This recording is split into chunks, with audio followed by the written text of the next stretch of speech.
আজ বিয়ে হয়েছে অরির, যাকে ভালোবাসা তো দূরে থাক, দু চোখে সহ্য করতেই পারতো না। আজ সেই ব্যক্তিই তার স্বামী। এটা ভেবে নিজের ভাগ্যের উপরে তার ছেলের হাসি হাসে।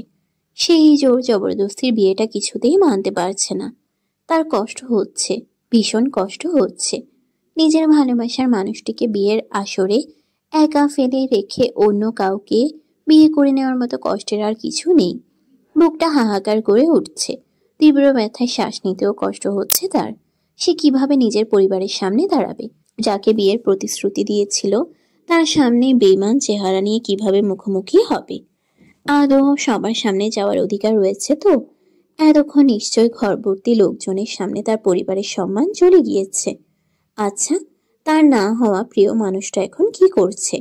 তাকে কি না পেয়ে পাগলের মতো পুরো শহরে হন্যে হয়ে খুঁজে বেড়াচ্ছে, নাকি মেনে নিয়েছে সে অন্য একজনের সঙ্গে পালিয়ে এসেছে? নিশ্চয় এখন তাকে সবাই বেমান নামক শব্দের উপাধি দিয়ে ফেলেছে। নিজের এই নতুন জীবনটাকে মানতে বড্ড কষ্ট হচ্ছে যে তার। দম বন্ধ হয়ে আসতেছে। সে কি ভেবেছিল আর কি হয়ে গেল? জীবনে যদি সবচেয়ে বেশি কাউকে ঘৃণা করে থাকে, তাহলে সেটা হচ্ছে তার সদ্য স্বামী হওয়া পুরুষটাকে। সে কিছুতেই মেনে নিতে পারছে না ওই নিকৃষ্ট মানুষটা তার স্বামী। বিয়ে নামক শব্দের সঙ্গে সব মেয়েদের ইমোশন জড়িয়ে থাকে।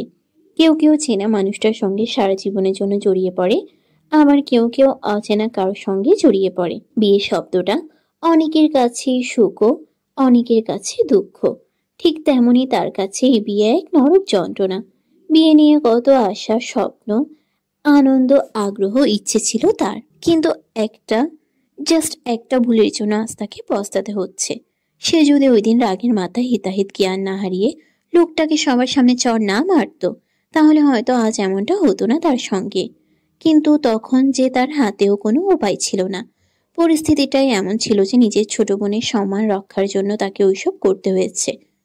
আজ তার প্রিয় মানুষটির সাথে বিয়ে হওয়ার কথা ছিল, কিন্তু এক দমকা হাওয়ায় সবকিছু লোটপালট হয়ে গেল। সেই সাথে সাথে তার জীবনটাও এলোমেলো করে দিল।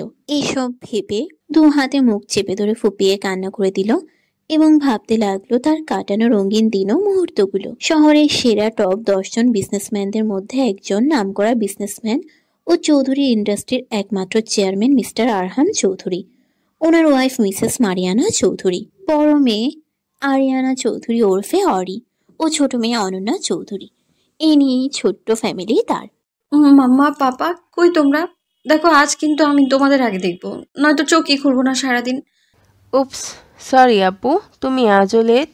ফট করে চোখ দুটো মেলে তাকায় অরি এবং দেখতে পেল ড্রয়িং রুমে পাপার কোলের উপর মাথা রেখে সোফায় শুয়ে থেকে দাঁত কেলাচ্ছে অনু।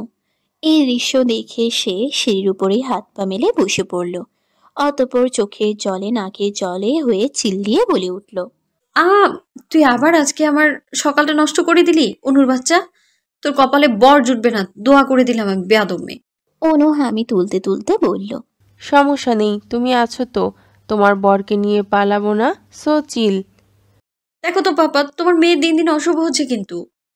অরির কথা শুনে মিস্টার আরহাম চৌধুরী চায়ের কাপে চুমুক দিয়ে হাতে থাকা খবরের কাগজটা পাশে রেখে বলল, আহা, তোমার দু বোন মিলে আবার শুরু করলে? সকাল সকাল ঝামেলা না করলে বুঝি তোমাদের দিনটাই শুরু হয় না? এখন তো এটাই বলবে আমি তো সব নষ্টের গোড়া, তাই তো পাপা? মিস্টার আরহাম চৌধুরী থমথমে মুখে বলল, আমি আবার সেটা কখন বললাম মামুনি? হয়তো মুখে বলনি, কিন্তু জানি আমি তোমরা কেউ আমায় ভালোবাসো না, এই অনুকেই বেশি ভালোবাসো। তাই তো প্রতিদিন সে তোমাদের দেখে তার সকালটা শুরু হয়। অনু বাবার কোল থেকে মাথা তুলে সোজা হয়ে বসে চোখ দুটো ছোট ছোট করে বলল, আপু, তুমি দিন দিন হিংসুটে হয়ে যাচ্ছ কিন্তু। হচ্ছি, তাতে তোর কি? আমার কিছুই না, কিন্তু এতে আমার কোনো দোষই নেই। আমি সকাল সকাল উঠে পড়ি, তাই মাম্মা পাপাকে তোমার আগে দেখি, আর তুমি রাতে তাড়াতাড়ি করে ঘুমিয়েও সকালে মরার মতো বিছানায় পড়ে থাকো, এতে আমাদের দোষ কোথায়? তবে রে মির্জাফরের বউ, দাঁড়া। বলেই পায়ের জুতো খুলে নিয়ে তাড়া করলো অনুকে। অনু তার পিঠ পর্যন্ত খোলা চুলগুলো হাত খোপা করতে করতে ভৌদৌড়। মেয়েদের কাণ্ড দেখে হেসে উঠল মিস্টার আরহাম চৌধুরী। এটা নতুন কিছু না, দুজনেই সবসময় বাড়ি মাথায় তুলে রাখে। বাহিরে কোথাও গেলে গলায় গলায় ভাব, কিন্তু বাড়িতে থাকলে একে অপরের শত্রু, ঠিক যেন টম অ্যান্ড জেরি। কি রে অরি, আজও নাকি তুই হেরে গিয়েছিস? ভার্সিটিতে পা রাখতে না রাখতেই শুরু হয়ে গেল বন্ধু মহলের পচানি। আরোহী মুখ টিপে হেসে আবার বলল, ছোট বোনের কাছে হারতে লজ্জা করে না তোর? আরে, ওর লজ্জা থাকলে তো লজ্জা হবে। বলেই শিহাব চোখ টিপ দিল। মিম সিরিয়াস মোডে বলল, হয়েছে হয়েছে, মেয়েটাকে আর জ্বালাস না তো তোরা।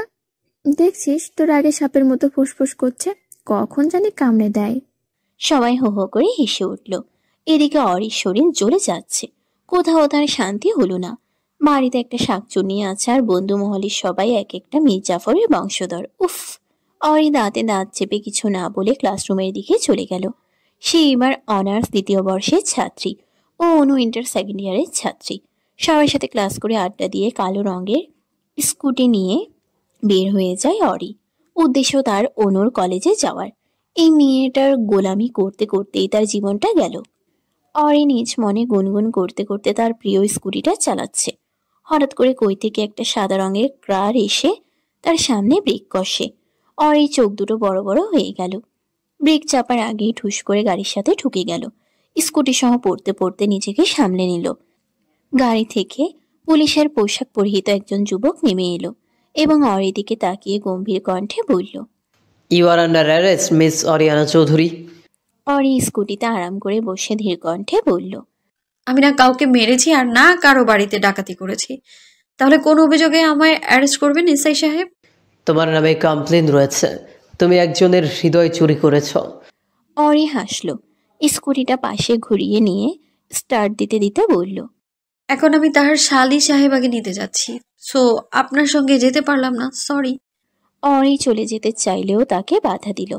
অরি কপাল কুঁচকে আশেপাশে তাকালো।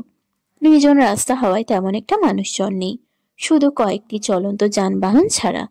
অরি যুবকটির দিকে তাকিয়ে বলল, এভাবে রাস্তায় একা একটা মেয়েকে বিনা কারণে দাঁড় করিয়ে রাখার জন্য কিন্তু আপনার নামে মামলা ঠুকে দেবো মিস্টার সোহরাব মির্জা। সোহরাব আলতো হেসে গাড়ির ভিতর থেকে দুটো প্যাকেট বের করে অরির দিকে বাড়িয়ে দিয়ে বলল, নেওয়া হোক। অরি ভদ্র মেয়ের মতো প্যাকেটগুলো নিয়ে নিল এবং বলল, পাপা, আপনাকে বাসায় যেতে বলেছে পাপা, আশা করছি কথাটা রাখবেন। অবশ্যই। হবু শ্বশুরকে বলে দিও আজ রাতে তার হবু মেয়ে জামাই আসতেছে ওনার বাড়িতে। অরি হালকা হেসে বিদায় নিয়ে সেখান থেকে চলে এলো। একটু দূরে আসতেই কি মনে করে আবার স্কুটি থামিয়ে পিছনে তাকালো। সোহরাব গাড়িতে হেলান দিয়ে মাথা কাত করে তার দিকেই তাকিয়ে আছে। ঠোঁটের কোণে এক টুকরা হাসি লেগে রয়েছে। এই লোকটার হাসি মাখা মুখটা দেখতে মারাত্মক সুন্দর লাগে অরির। ইচ্ছে করে তার সামনে ওইভাবেই বসিয়ে রাখতে সব সময়। অরি এক গান হেসে একটু জোরেই বলল, ভালোবাসি, খুব ভালোবাসি এসআই সাহেব। বলেই অরি আর এক মুহূর্তের জন্য অপেক্ষা না করে চলে গেল। এদিকে সোহরাব বুকে হাত দিয়ে চোখ বন্ধ করে হাসল। এই মেয়েটির মধ্যে কি আছে সে জানে না, কিন্তু এইটুকু জানে এই মেয়েটি তার প্রাণ, বেঁচে থাকার একটি সুন্দর অংশ। হোক না হাঁটুর বয়সী মেয়ে, সমস্যা নেই তার। সে যে বড্ড বাজেভাবে এই মেয়েটির সাথে জড়িয়ে গিয়েছে। জাস্ট আর 1 মাস, তারপরেই এই মেয়েটাকে সারা জীবনের জন্য নিজের করে নিবে, নিজের অর্ধাঙ্গিনী রূপে আপন করে নিবে। সোহরাব হেসে গাড়িতে উঠে সেখান থেকে চলে গেল। তারা দুজনে জানলই না তাদের মাঝে তৃতীয় ব্যক্তিও সেখানে উপস্থিত ছিল, যার শকুনের ন্যায় দৃষ্টিতে সবকিছু তীক্ষ্ণভাবে পরখ করছিল। অতঃপর চোয়াল শক্ত করে দাঁত কিরমির করে বলল, আম ব্যাক মিস্টার আরহাম চৌধুরী। এবার আপনার সুখের লাইফ আরাম করে দেওয়ার দায়িত্ব আমার। After all your my one and only চাচা। অরি বোনের কলেজের সামনে এসে স্কুটিটা দাঁড় করায় এবং অপেক্ষা করতে লাগলো অনুর বেরিয়ে আসার জন্য। ঠিক 5 মিনিট পর অনু বের হয়ে এলো। সঙ্গে দুজন বান্ধবীও রয়েছে। তারা তিনজনে অরির সামনে এসে থামলো। অনু বোনকে দেখে হাসি মুখে বলল, চলো আপু, ফুচকা ও ভেলপুরি খাই। অরি হাত ঘড়ির দিকে এক পলক তাকিয়ে ধীর কণ্ঠে বলল, আজ নয় অনু, অন্যদিন তোদের ট্রিট দেব, আই প্রমিস। নো আপু, আজকেই খাবো, এই চল। বলেই অনু বান্ধবীদের নিয়ে রাস্তা পার হতে লাগলো। অরির ভীষণ রাগ হলো। এই মেয়ে কখনোই তার একটা কথাও মানতে চায় না। সবসময় সে যা বলে তার ঠিক উল্টোটাই করে। ইচ্ছে তো করছে এখানেই ফেলে চলে যেতে, কিন্তু সেটাও করতে পারবে না। বাড়িতে যদি তাকে একা ঢুকতে দেখে তাহলে মামা চিল্লাচিল্লি করবে। আফটার অল ছোট মেয়ে বলে কথা। সে যেমন তার পাপার আদরের দুলালি, ঠিক তেমন অনুও মাম্মার আদরের দুলালি। অবশ্য তাকেও অনেক ভালোবাসে। অরি এসব ভেবে ফোঁস করে একটা নিঃশ্বাস ফেলে স্কুটি স্টার্ট দিয়ে রাস্তার ওই পাশে ফুচকাওয়ালার দোকানের সামনে গিয়ে থামলো। অনু বান্ধবীদের সঙ্গে ফুচকা ও ভেলপুরি খেতে ব্যস্ত। অরি কালো রঙের হেলমেটটি খুলে স্কুটারের উপর রেখে এগিয়ে এলো। তার এখন এসব খেতে ইচ্ছে করছে না, তাই সে একটা কোন আইসক্রিম নিয়ে খেতে শুরু করলো ও আশেপাশে চোখ বুলাতে লাগলো। তার কেন জানি মন বলছে কেউ তাদের ফলো করছে, কিন্তু আশেপাশে তেমন কাউকেই চোখে পড়লো না। মনের ভুল ভেবে অতটাও মাথা ঘামালো না আর। ফুচকা খাওয়া শেষ হলে অরি সবার বিল দিয়ে দিল। অনু বান্ধবীদের বিদায় দিয়ে বোনের পিছনে এসে বসে পড়ল। অরি হেলমেট পরতে পরতে বলল, আজ রাতে উনি আসবেন বাড়িতে, সো একদম দুষ্টুমি করবি না বলে রাখলাম। অনু মুচকি হেসে বোনের কোমর জড়িয়ে ধরে পিঠে মাথা রেখে বলল, টেনশন করো না আপু, আমি একদম গুড গার্ল হয়ে থাকবো। বিকেল গড়িয়ে সন্ধ্যা হয়ে এসেছে। মিসেস মারিয়ানা চৌধুরী কিচেনে রান্না বান্না করছেন। মিস্টার আরহাম চৌধুরী আজ তাড়াতাড়ি অফিস থেকে চলে এসেছে। অনু সুন্দর দেখে রেড রঙের সালোয়ার কামিজ পরে ড্রয়িং রুমে ঘুরঘুর করছে ও মাঝে মধ্যে দোতলার দিকে তাকাচ্ছে। মূলত সে তার বোনের জন্য অপেক্ষা করছে। হাঁটতে হাঁটতে পা একসময় ব্যথা ধরে গেল। সে আর পায়চারি না করে ধপাস করে সোফায় বসে পড়ল। এভাবেই কিছু সময় অতিবাহিত হয়ে গেল। অবশেষে তার অপেক্ষার পালা শেষ করে দিয়ে অরি সিঁড়ি বেয়ে নিচে আসতে লাগলো। বোনকে দেখতে পেয়ে অনুর মুখ হাঁ হয়ে গেল। চোখে মুখে ফুটে উঠল একরাশ মুগ্ধতা। সে অপলক দৃষ্টিতে তাকিয়ে থাকলো বোনের দিকে। অরি মাথা নিচু করে এলোমেলো হাতে নিজের পরনের শাড়ির কুচি ঠিকঠাক করতে ব্যস্ত। কোমর পর্যন্ত ঘন সিল্কি চুলগুলো সামনে হেলে এসে বিরক্ত করছে। দু হাত ভর্তি খয়েরি রঙের কাচের চুড়ি ও সোনালি রঙের গাজরার চুড়ি রিনঝিন শব্দ করছে। কানে বড় বড় পাথরের ঝুমকোগুলো চিকচিক করছে। পরনে টকটকে খয়েরি রঙের জামদানি শাড়ি, ফর্সা চেহারায় হালকা সাজ, ঘন পাপড়ি বিশিষ্ট চোখে গাঢ় করে কাজল দেওয়া, সবকিছু মিলিয়ে একদম পরীর মতো লাগছে। অরি আঁচলটা ঠিক করে নিচে নেমে এলো। নিজের দিকে অমন হাঁ করে তাকিয়ে থাকতে দেখে ভ্রু নাচিয়ে বলল, কি হলো, এমন করে বলদের মতো হাঁ করে তাকিয়ে আছিস কেন? অনু ওইভাবেই উত্তর দিল, আপু তোমাকে জাস্ট ওয়াও লাগছে। আই এম শিওর জিজু আজকে হার্ট ফেল করবে তোমায় দেখে। অরি হালকা লজ্জা পেল। সে লোকটাকে জ্বালানোর জন্যই আজ সেজেছে। ওনার দেওয়া উপহারেই নিজেকে নতুন করে সাজিয়ে তুলেছে। আচ্ছা, তাকে এমন করে দেখে লোকটার রিয়াকশন কেমন হবে? উনিও কি অনুর মতো সবার সামনে হাঁ করে মুগ্ধ নয়নে দেখবে, নাকি নিজের অবাধ্য অনুভূতির জন্য তাকে এড়িয়ে চলবে? নিজের মনের প্রশ্নগুলোর সঠিক উত্তর খুঁজে পেল না, কিন্তু সেইটুকুতেই নিশ্চিত আজ তার এসআই সাহেবের অবস্থা খারাপ হয়ে যাবে। এটা ভেবে সে মনে মনে হেসে ফেলল। এখন শুধু তার প্রিয় মানুষটির জন্য অপেক্ষা। রাত 8:35। নিজ রুমে বসে থেকে গল্পের বই পড়ছিল অরি। এসআই সাহেব কিছুক্ষণ আগেই ফোন করে জানিয়েছে উনি 10টার মধ্যে চলে আসবে। অরি ওনাকে ধীরে সুস্থে আসতে বলল এবং টুকটাক কথাবার্তা বলে ফোন রেখে দিয়ে বই নিয়ে বসেছে। ঠিক তখনই বিকট আওয়াজ তুলে তার ফোনটা আবার বেজে উঠল। ব্রুকুচকে ফোনের দিকে তাকিয়ে দেখল তার বেস্ট মিম কল দিয়েছে। অরি স্বাভাবিকভাবেই কলটি রিসিভ করে কানে ধরে কিছু বলতে যাবে, তার আগেই মিমের কান্না পেয়ে সে চমকে উঠল। এক লাফে বসা থেকে উঠে দাঁড়িয়ে বিচলিত কণ্ঠে জিজ্ঞেস করল, কি হয়েছে, এমন করে কাঁদছিস কেন? সব ঠিক আছে তো? ফোনের অপর প্রান্ত থেকে মিম কান্নারত কণ্ঠে বলল, অরি আমার আম্মু। কি হয়েছে আন্টির? এই চুপ করে থাকিস না প্লিজ, বল আমায়। দেখ খুব টেনশন হচ্ছে কিন্তু। মিম ঠোক গিলে বড় করে নিঃশ্বাস নিয়ে বলল, আম্মু হার্ট অ্যাটাক করেছে। আমি আমি কোনো মতে সিটি হসপিটালে নিয়ে এসেছি। ডক্টর বলেছেন ইমার্জেন্সি অপারেশন করতে হবে, না না হলে। কথাগুলো বলেই আবার হাউমাউ করে কেঁদে উঠল মিম। এদিকে অরিও চিন্তায় পড়ে গেল। মা ছাড়া আর কেউ নেই মিমের। এই তো কয়েক বছর আগেই এক দুর্ঘটনায় বাবা মারা যায়। তারপর থেকে তার মা মানসিকভাবে ভেঙে পড়েন। একমাত্র মেয়েকে নিয়ে অতিরিক্ত চিন্তা করে, যার ফলে শারীরিক দিক দিয়েও অসুস্থ হয়ে যায়।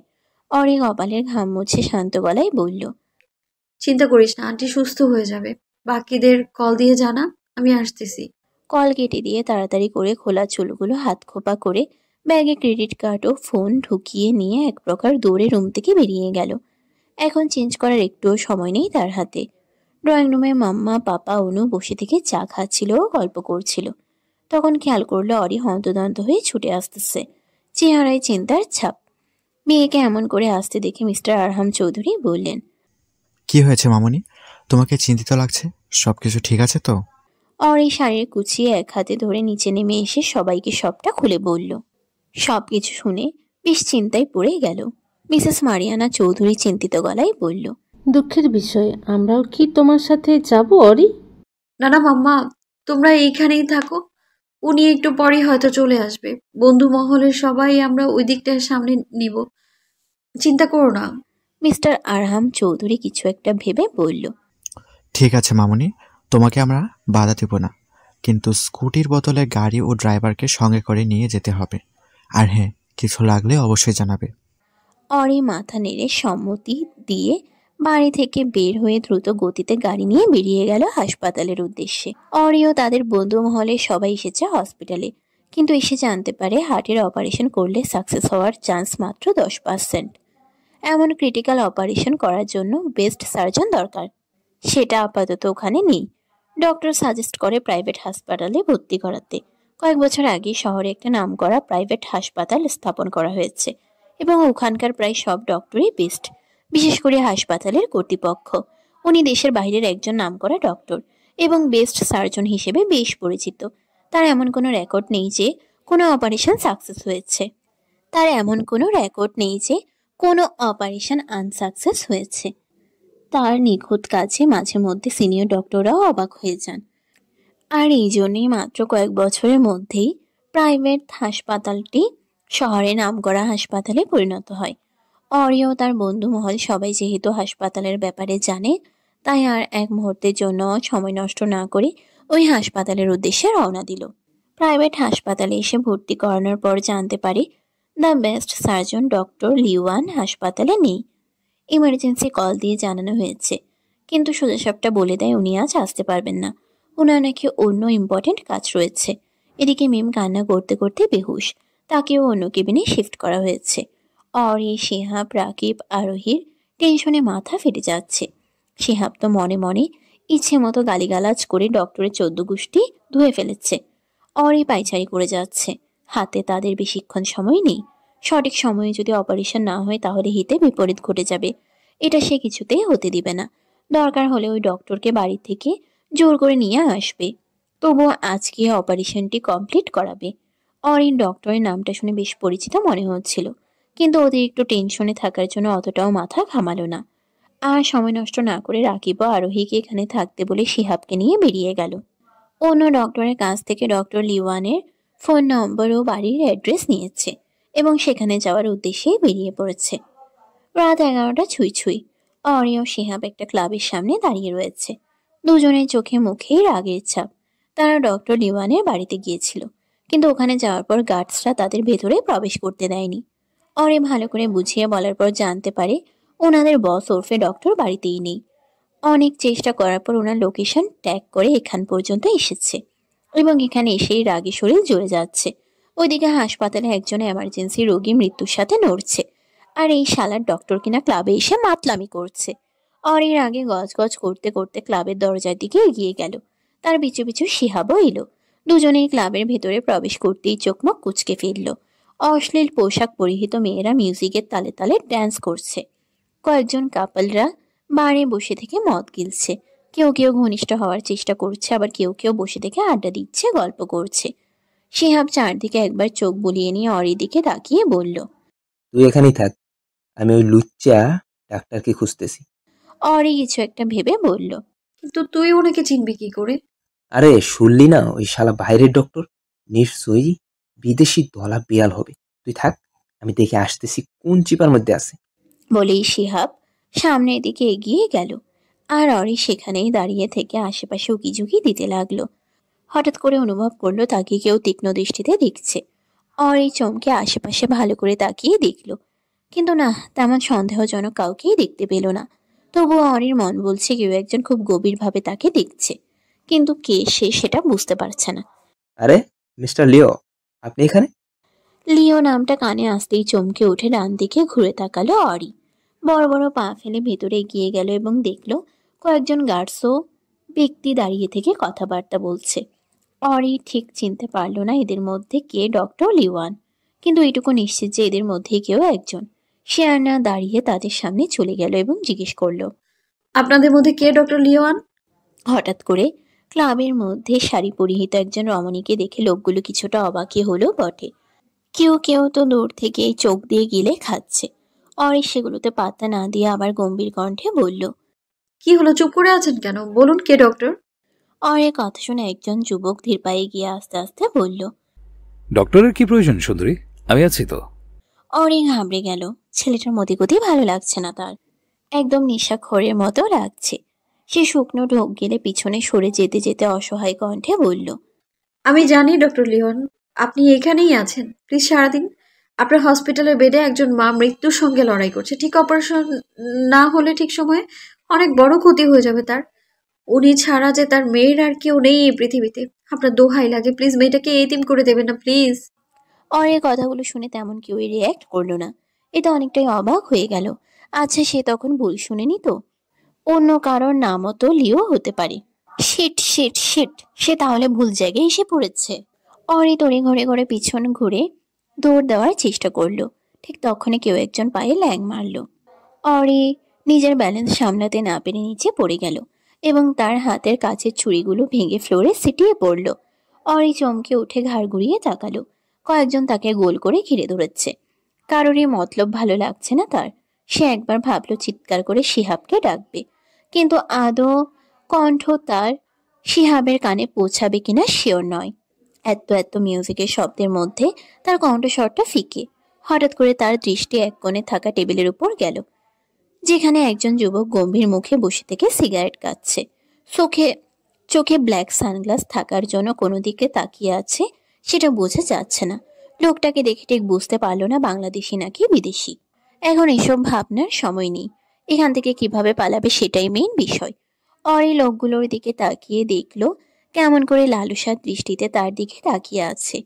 এটা দেখে ভয় রীতিমতো ঘেমে উঠল। সে এর আগে কখনো এমন পরিস্থিতিতে পড়েনি। কি করবে না করবে বুঝতে পারছে না, শুধু অস্ফুট স্বরে বলল, প্লিজ আমায় ছেড়ে দিন। যুবকগুলো অরির কথা শুনে হেসে উঠল। একজন তো বলেই উঠল, ধরলাম না, ছুঁলাম না, আর বলছো ছেড়ে দেব? অরি নিজের উপর ভীষণ রাগ হচ্ছে। কেন যে ভালো করে না শুনে এখানে এদের মাঝে এলো।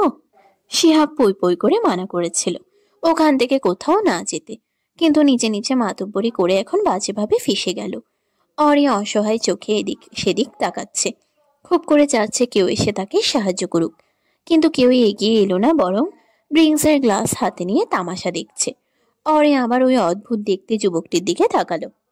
শালার বেডা তাকে সাহায্য করা বাদ দিয়ে চুপচাপ ড্রিঙ্কস করছে। অরি অসহায় চোখে তাকিয়ে বলল, প্লিজ হেল্প মি। অচেনা যুবকটি যেন এতক্ষণ এটা শোনার জন্যই অপেক্ষা করছিল। হাতের গ্লাসটা টেবিলের উপর রেখে গম্ভীর কণ্ঠে বলল, বাট ওয়াই? এমন পরিস্থিতিতে এমন জবাব শুনে অরির মাথা গরম হয়ে গেল।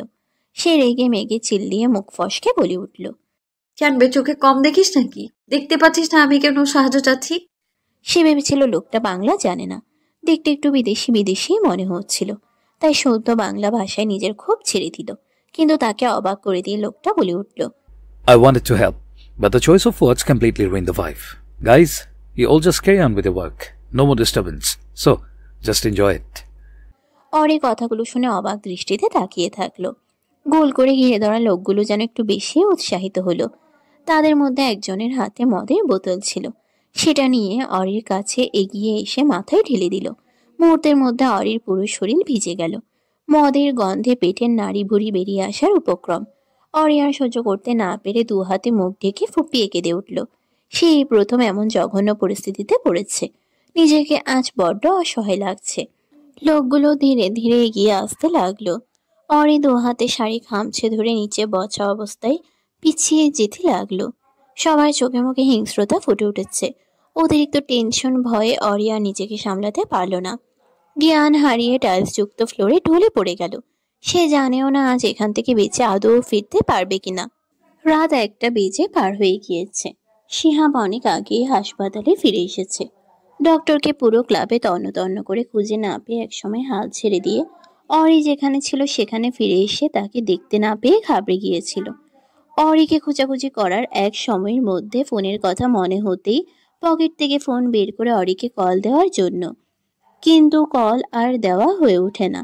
ফোন অন করতেই দেখতে পেল স্ক্রিনে ভেসে ওঠা অরির দেওয়া মেসেজ।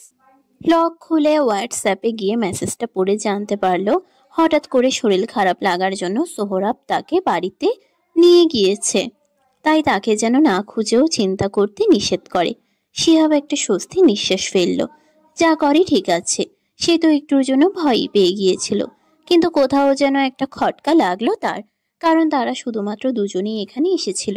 তাহলে সোহরাবি কই থেকে এলো? আবার পরক্ষণে ভাবলো হয়তো বাড়িতে অরিকে দেখতে না পেয়ে তাকেই খুঁজতে খুঁজতে এখানে এসেছে। এমনটা হতেও পারে। শিহাব আর বেশি কিছু না ভেবে ক্লাব থেকে বের হয়। গাড়ির ড্রাইভিং সিটে বসতেই রাকিবের ফোন কলের মাধ্যমে জানতে পারলো ডক্টর লিওয়ান হাসপাতালে পৌঁছে গিয়েছে এবং অপারেশন করতে রাজি হয়েছে। সবটা শুনে কিছুটা চিন্তামুক্ত হয়ে তাড়াতাড়ি করে হাসপাতালের উদ্দেশ্যে বেরিয়ে পড়ে। মিমের জ্ঞান ফিরে এসেছে। ওটির সামনে সবাই দাঁড়িয়ে থেকে লাল বাতির দিকে তাকিয়ে দোয়া করছে যেন অপারেশনটা সাকসেসফুল হয়। বেশ কিছুক্ষণ পর ওটির বাহিরের লাল আলো বন্ধ হলো। সবাই তড়িঘড়ি করে দরজার কাছে এগিয়ে এলো। মিম পাথরের মতো চুপচাপ দেয়ালের সাথে হেলান দিয়ে দাঁড়িয়ে থাকলো। ডক্টর বেরিয়ে এলেন। গাঢ় বাদামি বর্ণের তীক্ষ্ণ চোখগুলো দিয়ে একবার সবাইকে পর্যবেক্ষণ করে নিল। অতঃপর তালুতে ব্যান্ডেজ পেঁচানো ডান হাতে মুখের মাস্কটি আরেকটু নাকের উপর তুলে স্বাভাবিক গলায় বলল, Don't worry, she is fine now, and the surgery was a success. কাচের জানালা ভেদ করে সূর্যের আলো চোখে মুখে পড়তেই ঘুম ভেঙে গেল অরির। রাতের ঘটনা মনে হতেই সে এক লাফে উঠে বসে পড়ল। ভার্ত চোখে চারিদিকে তাকিয়ে একটু অবাকই হলো। সে নিজের রুমেই রয়েছে, আর শরীরেও তেমন কোনো আঘাত নেই, শুধু মাথাটা প্রচন্ড ব্যথা করছে। পরনের শাড়িটাও ঠিকঠাক আছে। হঠাৎ কিছু মনে পড়তেই সে নিজের শরীরের ঘ্রাণ নিল আর থমকে গেল। স্পষ্ট মনে আছে ক্লাবে একজন বেয়াদব তার উপর মদ ঢেলে দিয়েছিল। তাহলে এখন তো শরীর থেকে সেই তীব্র মদের দুর্গন্ধ বের হওয়ার কথা, কিন্তু না, তার বদলে নাকে এসে লাগছে এক অদ্ভুত সুন্দর নেশা ধরানো গন্ধ। এটা যেন জাফরানের উষ্ণতা, অ্যাম্বারের মিষ্টি আর হালকা কাঠের কোমল স্পর্শ মিশে তৈরি এক রহস্যময় সুরভি, যেন বাতাসে ভেসে থাকা সূর্যের আলো এর ঘ্রাণে রং বদলে ফেলেছে। অরি অবচেতনে দু হাতে শাড়ি চেপে ধরে মুখ ডুবিয়ে দিল। গভীর শ্বাস নিল। সেই গন্ধটা বুক ভরে টেনে নিতেই মনে হলো যেন সময় থেমে গেছে, আর কোথাও কাছাকাছি এক অদেখা উপস্থিতি তার উপর নিজের অদৃশ্য ছাপ রেখে গেছে। লম্বা একটা শাওয়ার নিয়ে ওয়াশরুম থেকে বেরিয়ে এলো অরি। মাথাটা ব্যথায় ফেটে যাচ্ছে, সাথে হাজারো প্রশ্ন ঘুরপাক খাচ্ছে। সে সুস্থ অবস্থায় এখানে কিভাবে এলো এটাই বুঝতে পারছে না। তাহলে কি শিহাব তাকে নিয়ে এসেছে, নাকি অন্য কেউ? শিহাবের কথা মাথায় আসতেই সে তাড়াতাড়ি করে নিজের ফোন খুঁজে বের করে কল দিল। সে তা এক প্রকার ভুলেই গিয়েছিল মিমের আম্মুর কথা। আদৌ সার্জন পেয়েছিল কিনা কে জানে। ফোনে কথা বলা শেষ করে স্বস্তির নিঃশ্বাস ফেলল অরি। মনে মনে ডক্টরকে ধন্যবাদ বলল।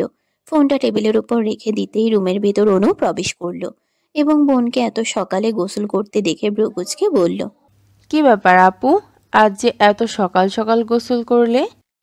শরীরটা ভালো লাগছিল না, তাই গোসল করলাম। মাম্মাকে বলে কড়া করে 1 কাপ কফি নিয়ে আয় তো, প্রচুর মাথা ব্যথা করছে। অরি স্বাভাবিকভাবে বলা কথাগুলো শুনে ঠিক বিশ্বাস হলো না অনুর। সে সোজাসাপটা উত্তর দিল, মাম্মা, পাপা নেই, আন্টিকে দেখতে হসপিটালে গিয়েছে।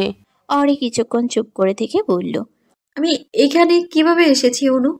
মানে আমি তো বাইরে ছিলাম। কে নিয়ে এসছে? শিহাব? শিহাব ভাইয়া তোমাকে নিয়ে আসতে যাবে কেন? তোমাকে তো জিজু নিয়ে এসেছিল, তাও গভীর রাতে, তখন তুমি ঘুমিয়েছিলে। অরি কিছুটা চমকে উঠল। সে তো এটা ভেবে দেখেনি ওই অসভ্য লোকগুলোর থেকে তাকে সোহরাব মির্জা বাঁচিয়েছে। নিশ্চয়ই তাকে দেখার জন্যই গিয়েছিল তার ব্যক্তিগত এসআই সাহেব, এবং হাসপাতালে না পেয়ে খোঁজ নিয়ে ক্লাবে গিয়েছে, আর লোকগুলোকে ইচ্ছে মতো কেলানি দিয়ে তাকে নিয়ে এসেছে। ইস, সে এই দৃশ্যটা মিস করে গেল। মুহূর্তের মধ্যে অরির মনটা আনন্দে ভরে উঠল। সে এতক্ষণ অযথাই চিন্তা করছিল, ভুলেই গিয়েছিল তাকে প্রোটেক্ট করার জন্য তার এসআই সাহেব রয়েছেন। হাসছো কেন আপু? অনুর কথা শুনে ভাবনার জগৎ থেকে বেরিয়ে এলো অরি। ঠোঁটের কোণে এক চিলতে হাসিটা তাড়াতাড়ি করে লুকিয়ে মুখটা গম্ভীর করে বলল, কিছু না, চল, খিদে পেয়েছে, আন্টিকে দেখতে হসপিটালে যেতে হবে। অনু কিছু বলতে চেয়েও বলল না, চুপচাপ মাথা দুলিয়ে বোনের পিছু পিছু নিচে যেতে লাগলো। দুই বোনে একসঙ্গে ব্রেকফাস্ট শেষ করলো। অরি মাথা ব্যথার জন্য একটা পেন কিলার খেয়ে নিয়ে গ্লাস টেবিলের উপর রেখে মুখ মুছে পিছনে ঘুরতেই দেখতে পেল অনু চোখ দুটো ছোট ছোট করে তাকিয়ে রয়েছে। ছোট বোনের চোখের ভাষা বুঝতে পেরে স্বাভাবিক গলায় বলে উঠল, নেগেটিভ চিন্তা ভাবনা মাথা থেকে ঝেড়ে ফেল, না হলে মাথা ফাটিয়ে দেবো বেয়াদব। বোনের কথা শুনে অনু দাঁত কেলিয়ে কিছু বলতে যাবে, ঠিক তখনই পেছন থেকে শুনতে পেল, কেন আমার শালি সাহেবা আবার কি করলো? দুজনে দরজার দিকে তাকিয়ে দেখল হাসি মুখে সোহরাব মির্জা দাঁড়িয়ে রয়েছেন, পরনে পুলিশের ড্রেস আপ। সোহরাব এগিয়ে এসে তাদের সামনে দাঁড়ালো। অরি অনুর দিকে আর চোখে তাকিয়ে বলল, কি রে, বলবো তুই কি ভাবতেছিস? হ্যাঁ, উনিও জানুক তার এই পুচকু শালি সাহেবার মাইন্ডটা কেমন।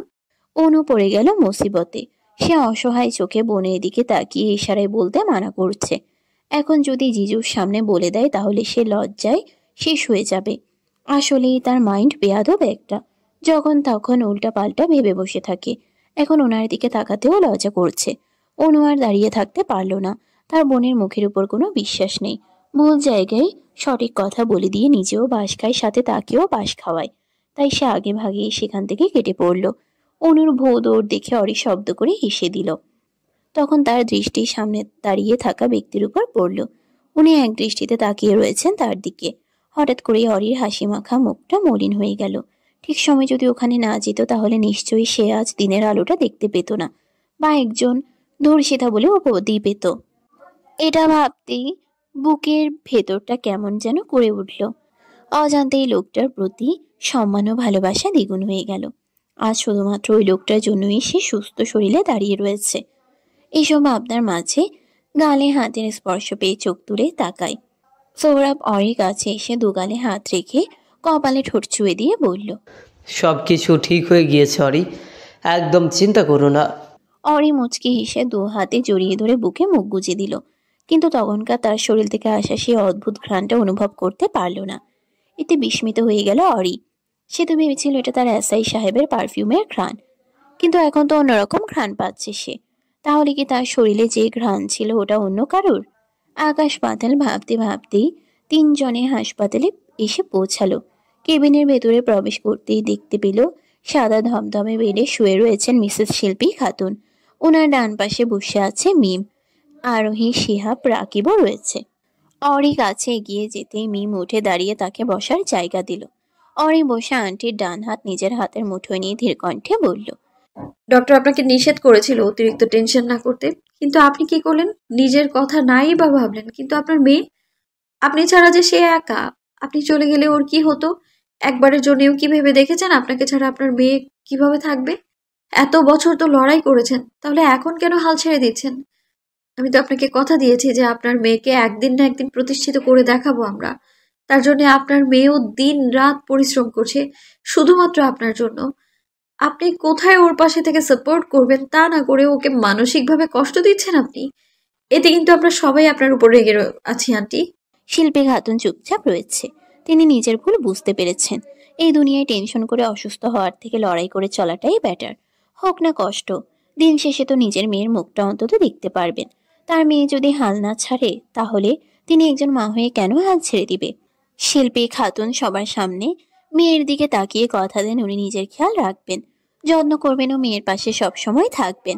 অরি সহ সবাইকে অনেক ধন্যবাদ জানায় তাদের বিপদের সময় এভাবে পাশে থাকার জন্য। সোহরাব সবার সঙ্গে টুকটাক কথাবার্তা বলে বিদায় নিয়ে চলে যায়। তার ডিউটির সময় হয়ে এসেছে। অরির আম্মু আব্বা অনেকে আগেই ফিরে গিয়েছেন। একজন নার্স এসে চেক আপ করে ইঞ্জেকশন পুশ করে দিয়েছে। কেবিন থেকে মিমকে নিয়ে বেরিয়ে এলো অরি। মেয়েটা গতকাল রাত থেকে কিছুই খায়নি। দুজনে হেঁটে ক্যান্টিনের দিকে যাচ্ছিল। অরি অন্যমনস্ক হয়ে কিছু একটা ভাবছে, যার ফলে ক্যান্টিনের দরজার সামনে পা দিতেই অসাবধানতার কারণে একজনের সঙ্গে ধাক্কা লেগে গেল। হঠাৎ করে এমন হওয়ায় হক চকিয়ে গেল অরি। নিজের ব্যালেন্স সামলানোর জন্য সামনে দাঁড়িয়ে থাকা ব্যক্তির পরনের সাদা এপ্রন দু হাতে চেপে ধরল। অরি নিজেকে সামলে নিয়ে থমথমে মুখে মাথা তুলে উপরে তাকালো এবং দেখলো গাঢ় রঙের বাদামি বর্ণের গম্ভীর চোখ দুটো তার দিকে আবদ্ধ রয়েছে। সে এক ঝটকায় ব্যক্তিটির থেকে কিছুটা দূরে গিয়ে দাঁড়িয়ে মিনমিন করে বলল, সরি, আমি বুঝতে পারিনি। সামনে মাস্ক পরিহিত দাঁড়িয়ে থাকা ডক্টরের মধ্যে কোনো ভাবান্তর দেখা গেল না। তিনি ভ্রু কুঁচকে নিজের শরীরের দিকে তাকালো। হাতে কফির মগ ছিল এবং ধাক্কা লাগার ফলে সবটাই তার উপর পড়ে গিয়েছে। লোকটার দৃষ্টি অনুসরণ করে অরি মিমও তাকায়। মিম চিনতে পেরে তড়িঘড়ি করে বলে উঠল, ডক্টর লিওয়ান, আপনি ঠিক আছেন? মিমের মুখে নামটা শুনে কিছুটা অবাক দৃষ্টিতে তাকিয়ে থাকলো অরি। একটু আগেই তার করা কাজে সে মনে মনে অনুশোচনা করছিল, কিন্তু নামটা শোনার পর সব হাওয়া হয়ে গেল এবং মনে মনে কিছুটা খুশি হলো। এই শালা ডক্টরের জন্যই তাদের এত প্যারা নিতে হয়েছিল। এনাকে খুঁজতে যেয়ে সে বিপদে পড়েছিল। এখন গরম কফির ঠেলা বুঝুক বেটা। মনে মনে আফসোস হচ্ছে অরির। এই লোকটা তার সরিও ডিজার্ভ করে না। অরি আর কিছু না বলে মিমের হাত ধরে পাশ কাটিয়ে চলে যেতে চাইলে ডক্টর লিওয়ান বাধা দিয়ে কাট গলায় বলল, জেনে শুনে অন্যায় করাটা আমার মোটেও পছন্দ না। হয়তো সে নিজের ভুল শুধরে নেয়, অথবা আমি আমার মতো শুধরে দেই। অরি কপাল কুঁচকে গেল। সে আবার কখন জেনে শুনে এমনটা করলো? অরি কিছু বলতে যাবে ঠিক তখনই মিম বলে উঠল, আপনার কোথাও ভুল হচ্ছে ডক্টর। আর ইচ্ছে করে এমনটা করেনি। কেন, আপনার বান্ধবী কি চোখে দেখে না? ডক্টরের মুখে এমন কথা শুনে অবাক হয়ে গেল মিম। অরি চোখ মুখ শক্ত করে সোজা সাপটা বলল, কি বলতে চাচ্ছেন পরিষ্কার করে বলুন। আমার শার্ট নষ্ট করে দিয়েছো, এখন সেটা পরিষ্কার করে দেওয়ার দায়িত্বটাও তো তোমার। কথাটা শুনে অরি রেগে মেগে কিছু বলতে যাবে, তার আগে মিম ইশারা করে লোকটার হাতের দিকে তাকাতে বলে। অরি মুখ কুচকে হাতের দিকে তাকিয়ে দেখলো ডান হাতে ব্যান্ডেজ করা। তবুও সে বলল, দুঃখিত, আমি পারবো না। As a wish. By the way, ওনার ট্রিটমেন্ট এখনো কমপ্লিট হয়নি, সো। আর কিছু না বলে বড় বড় পা ফেলে সেখান থেকে চলে গেল। অরি ও মিম হতবাক হয়ে গেল। তারা কিছুতেই ভেবে পাচ্ছেন এটা আবার কেমন ডক্টর। ওয়াশরুমের ভেতর ভিজে টিস্যু নিয়ে দাঁড়িয়ে রয়েছে অরি। তার ঠিক সামনে দেয়ালের সাথে হেলান দিয়ে পকেটে দুহাত গুজে ঘাড় ক্যাত করে তাকিয়ে রয়েছে লিওয়ান। অরির প্রচুর অসহ্য লাগছে, সাথে রাগও হচ্ছে, কিন্তু উপায় নেই কিছু বলার। কখনো যদি সেই লোকটাকে সাহায্য করার সুযোগ পায়, তাহলে ওই দিন সুদে আসলে ফেরত দিবে। তাকেও চেনে না, সে কি জিনিস। অরি বিরক্তিকর মুখ নিয়ে এগিয়ে এসে ভেজা টিস্যু দিয়ে লিওয়ানের পেটের উপরে শার্টের দিকটায় পরিষ্কার করে দিতে লাগলো। হঠাৎ করে তার নাকে পারফিউমের কড়া ঘ্রাণ যেতেই সে চমকে উঠল। নিজের মনের ভুল ভেবে সে আরেকবার ভালো করে ঘ্রাণ নিল। না, সে ভুল নয়, কিন্তু এটা কি করে সম্ভব? তার শরীরের যে সুগন্ধি ছিল সেটা এই লোকটার শরীরে কি করছে? একদম হুবহু, যেন এই লোকটাই তার সমস্ত অস্তিত্ব জুড়ে ছিল। অরি অবিশ্বাস্য চোখে লিওয়ানের দিকে তাকালো, অস্ফুট স্বরে বলল, কে কে আপনি? লিওয়ান কিছু না বলে আস্তে করে মুখের মাস্কটা নামিয়ে ফেলল। অরি ভয়ে পিছিয়ে গেল, চোখে মুখে বিস্ময়কর ছাপ। সে নিজের চোখকে বিশ্বাস করতে পারছে না। এই ডক্টর লিওয়ান নামক ব্যক্তি আর কেউ নয়, বরং ক্লাবের সেই লোকটা, যে কিনা তাকে সাহায্য করা বাদ দিয়ে উল্টো বেয়াদব ছেলেগুলোকে তার দিকে লেলিয়ে দিয়েছিল। সবচেয়ে বেশি এটা ভেবে অবাক হচ্ছে এই লোকটা সবকিছু জানার পরেও তাকে সাহায্য করেনি, না দিয়েছিল নিজের পরিচয়। এই অসভ্য লোকটাকে ডক্টর ভাবতেও ঘৃণা হচ্ছে অরির। সে ঘৃণিত দৃষ্টি নিক্ষেপ করে বলল, রাতে যে কাজটা করতে পারেননি, এখন সেটা করার জন্যই নিশ্চয়ই আমাকে এখানে নিয়ে আসা হয়েছে। ছি, আপনি যে একজন ডক্টর এটা ভাবতেও ঘৃণা হচ্ছে আমার। ট্রাস্ট মি, আপনার মন মানসিকতা যে এতটা জঘন্য হবে সেটা কল্পনাও করতে পারিনি আমি। লিওয়ান সোজা হয়ে দাঁড়িয়ে গম্ভীর কণ্ঠে বলল, আমি কখনো কারো ঋণ রাখি না, আর না কাউকে রাখতে দেই। ধরে নাও অজান্তেই তুমি আমার ঋণটা শোধ করে দিলে। কথাগুলো বলেই দরজা খুলে হনহন করে বেরিয়ে গেল। আর অরি সেখানেই বেকুবের মতো দাঁড়িয়ে থাকলো। তার মাথায় কিছুই ঢুকছে না। লিওয়ান কিসের ঋণের কথা বলে গেল বুঝতে পারছে না। তার জানা মতে সে কখনো এই লোকটার থেকে কোনো সাহায্য নেয়নি বা তাকে কোনো সাহায্য করেনি, বরং তাকে বিপদে ফেলেছে। তাহলে কিসের কথা বলছিল? এই লোকটা আদৌ কিছু করেছিল, নাকি ভালো সাজার জন্য ঠপ মারছে? বিকেলের দিকে অরি ও অনু হসপিটাল থেকে বাড়িতে এলো। দুজনে অনেকটাই ক্লান্ত। ফ্রেশ হয়ে কিছুক্ষণ ঘুমিয়ে নিয়েছে। মিস্টার আরহাম চৌধুরী অফিসে রয়েছেন ও মিসেস মারিয়ানা চৌধুরী বাড়িতে রয়েছেন। অরি ঘুম থেকে উঠতে উঠতে প্রায় রাত হয়ে গিয়েছে। রুম থেকে ঘুমো ঘুমো চোখে বের হয়ে সিঁড়ি বেয়ে নিচে নামতেই সব ঘুম ছুটে গেল। বিস্মিত হয়ে দাঁড়িয়ে থাকলো। তার চোখের সামনে ডক্টর লিওয়ান সোফায় পায়ের ওপর পা তুলে আরামে বসে আছে। পাশেই মিস্টার আরহাম চৌধুরী গম্ভীর মুখ করে বসে আছে ও পিছনে মারিয়ানা মুখ কালো করে দাঁড়িয়ে আছে। অনুকে দেখা গেল না কোথাও। হঠাৎ করে ওনাকে নিজের বাড়িতে দেখে রেগে গেল অরি। দ্রুত পায়ে এগিয়ে এসে তর্জনী তুলে কাট গলায় বলল, আপনার সাহস কি করে হলো এখানে আসার? ডক্টর লিওয়ান অরির দিকে এক পলক তাকিয়ে গম্ভীর কণ্ঠে বলল, লিওয়ান কখনো কোনো কাজ অসম্পূর্ণ রাখে না মিস আরিয়ানা। এখানে কি কাজ আপনার? এটা নিশ্চয়ই কোনো হসপিটাল না। লিওয়ান এবার উঠে দাঁড়ালো। গাঢ় বাদামি বর্ণের চোখ দুটো তীক্ষ্ণ করে এগিয়ে গেল অরির দিকে। এতে ভড়কে গেল অরি। লিওয়ান অরির ঠিক সামনে এসে একটু ঝুঁকে ফিসফিস করে বলল, প্রফেশনাল জগৎ ছাড়াও আমার আরেকটা ভিন্ন জগৎ রয়েছে, সেটা খুব শীঘ্রই দর্শন করাবো। By the way teddy bear, তুমি ঠিক আগের মতোই রয়ে গিয়েছো। I am so impressed. Liwan কথাগুলো বলে মুচকি হেসে মিস্টার আরহাম চৌধুরীর দিকে তাকিয়ে বলল, so see you again, that's enough for today, বাদ বাকি নেক্সট টাইম। বলে আর কোনো দিকে না তাকিয়ে বড় বড় পা ফেলে চলে গেল। এদিকে অরি পুরোই শকড হয়ে গিয়েছে। অপরিচিত কোনো ব্যক্তির মুখে তার ছোটবেলার নিকনেম শুনে মুখের ভাষা হারিয়ে ফেলেছে। সে মনে মনে টেডি বিয়ার নামটা কয়েকবার আওড়ায়। তার এখনো স্পষ্ট মনে আছে এই নামে শুধুমাত্র একজনই তাকে ডাকে, আর সেটা হচ্ছে তার। অরি নিজের মনে প্রশ্ন করতেই চমকে উঠল। হ্যাঁ, সে ঠিক ধরেছে। ঝামেলার মধ্যে নামটা তো সে ভুলেই গিয়েছিল। এই জন্যই ওই লোকটার নাম এত চেনা চেনা লাগছিল। অরি হঠাৎ করে মিস্টার আরহাম চৌধুরীর দিকে তাকিয়ে অস্ফুট স্বরে বলল, পাপা, উনি কি মিস্টার লিওয়ান চৌধুরী? হুম। মিস্টার আরহাম চৌধুরী দীর্ঘশ্বাস ফেলে ছোট্ট করে জবাব দিল। সেটা শুনে কয়েক মুহূর্তের জন্য সবকিছু ভুলে গিয়ে অরি দরজার দিকে দৌড়ে যেতে লাগলো, কিন্তু দরজার বাহিরে পা রাখতে পারল না। তার আগেই মিস্টার আরহাম চৌধুরী এসে শক্ত করে হাত চেপে ধরে বলল, কোথায় যাচ্ছ? অরি একবার হাতের দিকে ও বাইরের দিকে তাকালো। ভাইয়ার কিসের বায়া? কার বায়া? ভুলে যেও না, তোমার কোনো ভাই নেই। ধমক শুনে আচমকাই কেঁপে উঠল অরি। পাপার দিকে শান্ত চোখে তাকিয়ে বলল, ছিল পাপা, আমার ভাই ছিল। মিস্টার আরহাম চৌধুরী মেয়ের হাত ছেড়ে দিয়ে ভেতর থেকে দরজাটা লাগিয়ে দিতে দিতে বলল, ছিল, কিন্তু এখন নেই তো। আর কার জন্য তুমি তোমার ভাইয়াকে হারিয়েছো সেটা নিশ্চয়ই ভুলে যাওনি। অরি কিছুক্ষণের জন্য থমকে যায়। সে যে ঘটনাগুলো এত বছর একটু একটু করে ভুলে যাওয়ার চেষ্টা করেছিল, আজ আবার তাজা হয়ে গেল। ছোটবেলার সে ভয়ানক স্মৃতি মনে হতেই কেঁদে উঠল অরি। মিসেস মারিয়ানা চৌধুরী মেয়ের কাছে এগিয়ে আসতে চাইলে স্বামীর চোখের ইশারায় আর এলো না। মিস্টার আরহাম চৌধুরী অরির দিকে তাকিয়ে বলতে শুরু করলেন, সবার মতো আমাদেরও একটা সুখী পরিবার ছিল। তোমার মতো আমারও বড় ভাই ছিল। ছেলে মেয়েদের নিয়ে আমাদের ভরপুর সংসার ছিল। মা সেই ছোটবেলায় আমাকে এতিম করে রেখে যায়। বাবা যতদিন ছিল পরিবারটা ততদিন সুখে ছিল, কিন্তু বাবা চলে যাওয়ার পরপরই কেমন জানি সবকিছু এলোমেলো হয়ে গেল। পরিবারটা এক নিমিষে শেষ হয়ে গেছে। আর এর পেছনে শুধুমাত্র এই উন্মাদ ছেলেটাই ছিল। ওর জন্য আমি আমার বড় ছেলে, ভাই, ভাবি, ছোট বাগ্নিকেও হারিয়েছি।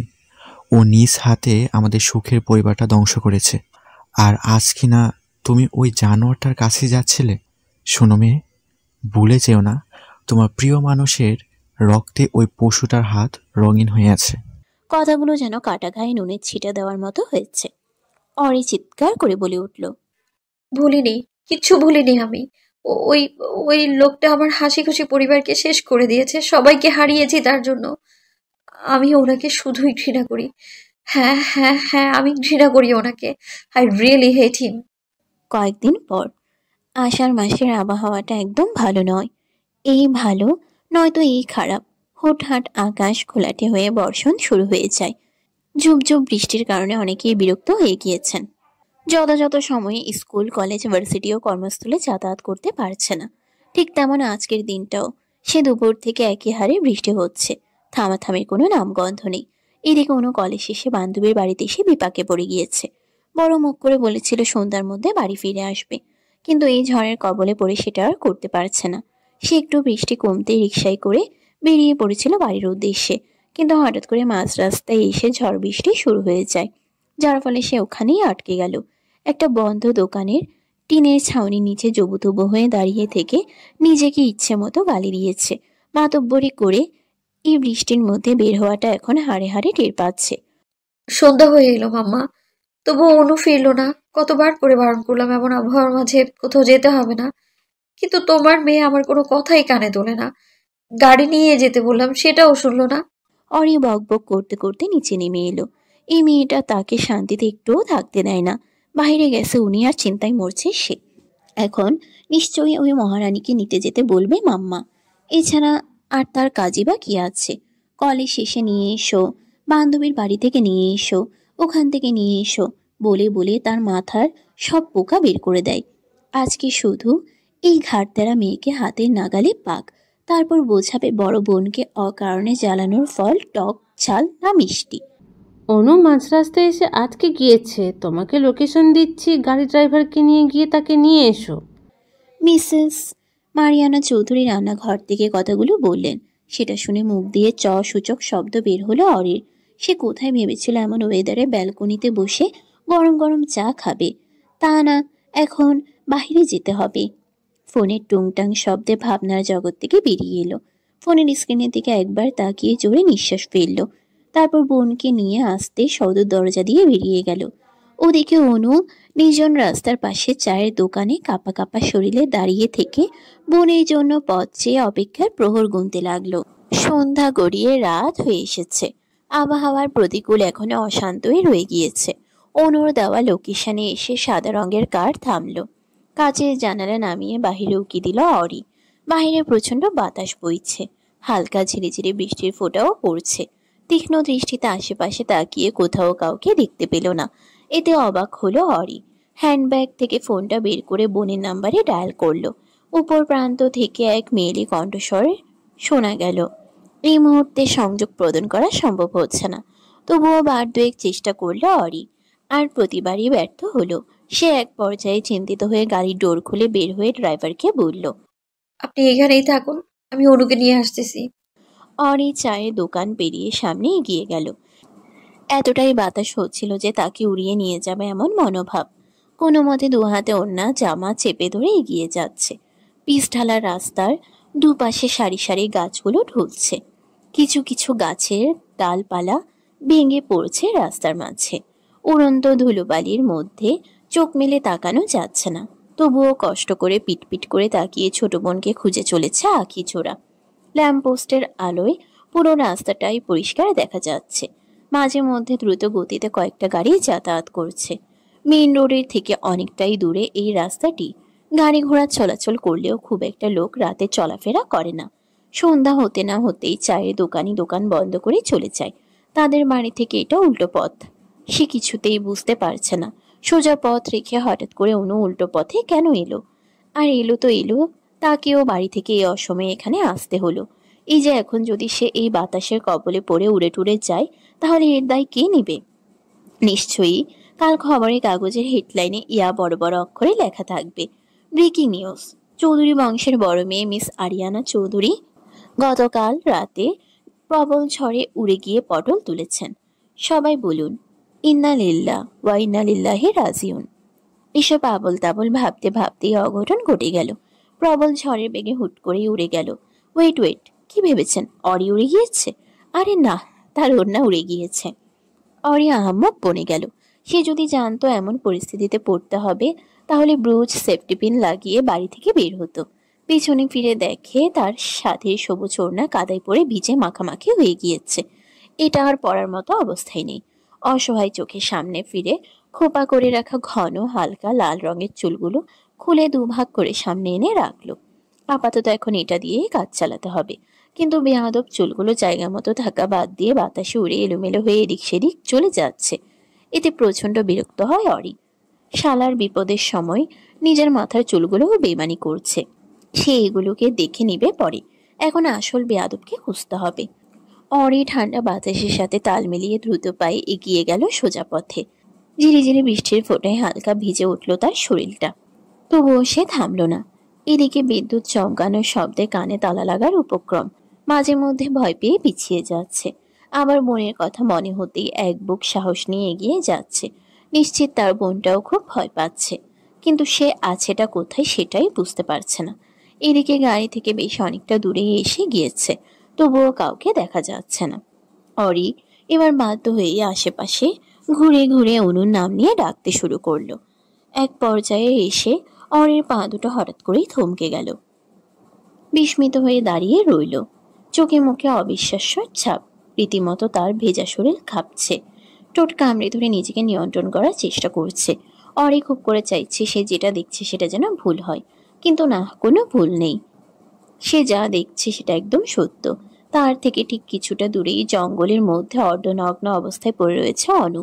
তাকে পাঁচ কোলে তুলে নেওয়ার চেষ্টা করছে একজন যুবক। তাদের ঘিরে রয়েছে 5 থেকে 6 জন কালো পোশাকধারী গার্ড। যুবকটি অনুকে পাজা কোলে তুলে নিয়ে বের হয়ে এলো। সামনেই দুটো গাড়ি রাখা রয়েছে। একজন গার্ডসকে চোখের ইশারায় পিছনের সিটের ডোর খুলে দিতে বলল। বসের আদেশ মতো একজন এসে গাড়ির দরজা খুলে দিল এবং ভেতরের সিটের উপর খুব সাবধানে অচেতন অনুকে শুয়ে দিল। ব্যাস এতটুকুই দৃশ্য দেখেই অরির পুরো দুনিয়া উল্টো গিয়েছে। সে আর ওখানে দাঁড়িয়ে থাকতে না পেরে অনুর নাম নিয়ে গলা ফাটিয়ে চিৎকার দিয়ে উঠে এলোমেলো পায়ে দৌড়ে যেতে লাগলো তার আদরের বোনের কাছে। হঠাৎ করে মেয়েলি কণ্ঠে চিৎকার শুনে যুবকটি চমকে উঠল। চট করে মাথা ঘুরিয়ে ডান পাশে তাকাতেই দেখতে পেল একজন অতি সুন্দরী রমণী উন্মাদের মতো ছুটে আসতেছে। গার্ডসরা বাধা দিতে গেলে যুবকটি গর্জে উঠে বলল, হেই, ডোন্ট টাচ হার। ঘড়ির কাঁটা তখন রাত প্রায় 9টা ছুঁই ছুঁই। ড্রয়িং রুমে চিন্তিত মুখে পায়চারি করছেন মিসেস মারিয়ানা চৌধুরী। বাড়ির কর্তা এখনো অফিস থেকে ফেরেনি, হয়তো কোথাও জ্যামে আটকে গিয়েছেন। বাড়িতে ফিরলে ওনাকে কি জবাব দিবেন সেটা বুঝতে পারছে না। রাত হয়ে এলো, তবুও মেয়ে দুটোর ফেরার নামগন্ধ নেই। সে কখন অরি বেরিয়ে গেছে তারও কোনো আত্মাপাত্তা নেই। না নিজে ফোন দিয়ে কিছু জানিয়েছে, আর না উনি ফোন দিয়ে পাচ্ছেন। এদিকে টেনশনে ঘাম ছুটে গিয়েছে ওনার। বাড়ির কর্তা যদি জানতে পারে 2 মেয়ে এই ঝড়ঝাপটার মধ্যে বাহিরে রয়েছে, তার উপর কোনো খোঁজ পাচ্ছে না তাদের, তাহলে আজ ঘরের মধ্যেই কাল বৈশাখী ঝড় বয়ে যাবে। অফিসে যাওয়ার সময় পই পই করে নিষেধ করে গিয়েছিলেন 2 মেয়েকে যেন একা কোথাও না পাঠায়, বিশেষ করে অরিকে। এর পিছনে অবশ্য কারণ আছে। মিস্টার আরহাম চৌধুরী 10 বছর ধরে যেটাকে ভয় পেয়ে এসেছে সেটা নিজেই বাড়ি বয়ে এসে ওনার সাথে সাক্ষাৎ করে গিয়েছেন। তাই এখানে অসতর্ক থাকাটা যে বড্ড বোকামি, আর তিনি অজান্তেই আজ বড় একটা ভুল করে ফেলেছেন। কলিং বেলের শব্দে ভাবনার জগৎ থেকে বেরিয়ে এলো মিসেস মারিয়ানা চৌধুরী। শাড়ির আঁচল দিয়ে কপালের ঘাম মুছে শুকনো ঠোক গিলে দরজার দিকে তাকালো। ধীর পায়ে এগিয়ে যেতে যেতে দোয়া করছেন যেন দরজার বাহিরে মেয়ে দুটো থাকে। কিন্তু তাকে অসন্তুষ্ট করে দিয়ে মিস্টার আরহাম চৌধুরী দরজার চৌখাট পেরিয়ে গটগট করে ভেতরে প্রবেশ করলো। সোফার উপর ব্যাগ রেখে স্ত্রীর দিকে তাকিয়ে গম্ভীর কণ্ঠে প্রশ্ন ছুড়ে দিল, মেয়ে দুটো কোথায়? তাদের কোনো হিসাব রয়েছে? আমি তাদের কতবার কল দিয়েছি, দুজনের মধ্যে একটাও ফোন রিসিভ করেনি। তাদের ডাকো, কোথায় তারা? মিসেস মারিয়ানা চৌধুরী শুকনো ঢোক গিলে আমতা আমতা করে বলল, আহা, সবে তো ফিরলেন, একটু রেস্ট করুন, আমি পানি নিয়ে আসতেছি। বলেই সেখান থেকে দ্রুত পায়ে রান্নাঘরের দিকে ছুটে গেল। এদিকে মিস্টার আরহাম চৌধুরী কপাল কুঁচকে বউয়ের চলে যাওয়ার পথে কিছুক্ষণ তাকিয়ে থেকে দোতলায় দৃষ্টি ফিরালো এবং ভাবতে লাগলো, হঠাৎ করে মা মেয়েদের কি হলো? আশ্চর্য। 2 হাতে নিজের আদরের বোনকে জড়িয়ে ধরে হাউমাউ করে কেঁদে উঠল অরি। এই দৃশ্যটা কখনো দেখবে ভাবতে পারেনি। অনুর মায়াবী মুখা অবয়ব মলিন হয়ে রয়েছে, কপাল ঠোঁটের কোণে রক্ত শুকিয়ে আছে, গলা থেকে কাঁধ পর্যন্ত জামার অংশ ছেঁড়া, সেখানে অসংখ্য নখের আঁচড়, ফর্সা গলায় কামড়ের দাগ বসে রয়েছে, চুলগুলো কাদায় মাখা। অরি পাগলের মতো বোনের চেহারায় হাত বুলিয়ে দিয়ে ডাকতে থাকে, কিন্তু অনুর কোনো সারা শব্দ নেই। অরির বুকটা অজান্তেই মোচড় দিয়ে উঠল। সেই সঙ্গে পেছন থেকে আওয়াজ ভেসে এলো, রিল্যাক্স, ও একদম ঠিক আছে, জাস্ট ভয় জ্ঞান হারিয়েছে, দ্যাটস ইট। কণ্ঠস্বরটা শুনে অরির শরীর জ্বলে উঠল। এতক্ষণ বোনকে নিয়ে ব্যস্ত থাকার জন্য ভুলেই গিয়েছিল সে ব্যতীত এখানে আরো কয়েকজন রয়েছে। অরি বোনকে রেখে গাড়ি থেকে নেমে চট করে ঘুরে সামনে দাঁড়িয়ে থাকা ব্যক্তির মুখের দিকে তাকালো। হঠাৎ করেই অসম্ভব রেগে গেল সে। রাগের বশে একটি অঘটন ঘটিয়ে দিল। নিজের সর্বোচ্চ শক্তি দিয়ে যুবকটির বাম গালে চড় বসিয়ে দিল। এক মুহূর্তের জন্য সবকিছু হুট করে নীরব হয়ে যায়। গার্ডসরা একে অপরের দিকে তাকিয়ে মুখ চাওয়াচাওয়ি করলো। একজন তো বিড়বিড় করে বলেই দিল, এই মেয়াদ শেষ, স্বয়ং সিঙ্গেল লেজে পা দিয়েছে। তালে হাত রেখে চোয়াল শক্ত করে অরির দিকে তাকালো। চোখ দুটো দিয়ে যেন আগুন ঝরে পড়ছে। ধীরে ধীরে এতক্ষণ শান্ত থাকা চেহারাটা অস্বাভাবিক রকমের লাল হয়ে উঠল। কোনো রকমে নিজের কুৎসিত রূপটা আড়াল করে দাঁতে দাঁত চেপে বলল, হাউ ডেয়ার ইউ। অরি তার থেকেও দ্বিগুণ গলায় চিল্লিয়ে বলে উঠল, shut up, just shut up. আপনার সাহস কি করে হয় আমার বোনকে স্পর্শ করার? How dare you. ওই দিন ক্লাবে আমায় হেনস্থা করে আপনার মন ভরেনি, তাই না? এই জন্য এখন আমার ফুলের মতো বোনটার দিকে নজর দিয়েছেন। এই এই আমার বোনটা কি ক্ষতি করেছে আপনার? হ্যাঁ, আমাদের সর্বনাশ তো আপনি করেছেনই। হ্যাঁ, আপনি আমাদের সুখের সংসারটা ভেঙে চুরমার করে দিয়েছেন। নিজের মা বাবা বোনকে খেয়ে শান্তি হয়নি আপনার। শুধু নিজের কেন, আমার ভাইটাকেও তো খেয়েছেন। আর এখন আমার বোনের দিকে নজর দিয়েছেন আপনি। একটু থেমে আবার বলতে শুরু করলো, আপনার যখন পরিচয়টা পেলাম তখন এক মুহূর্তের জন্য ভুলেই গিয়েছিলাম সবকিছু। ভেবেছিলাম হয়তো আপনি আর আগের মতো নেই, কিন্তু না, ভুল ছিলাম আমি। যে লোকটা অসভ্য জানোয়ারদের হাতে বোনকে তুলে দিতে পারে সে নিশ্চয়ই ধোয়া তুলসী পাতা হবে না। আমার পরিচয় জানা সত্ত্বেও আপনি আমাকে ওই জানোয়ারদের হাতে তুলে দিয়েছিলেন, আর এখন সুযোগ পেয়ে আমার বোনের সাথে।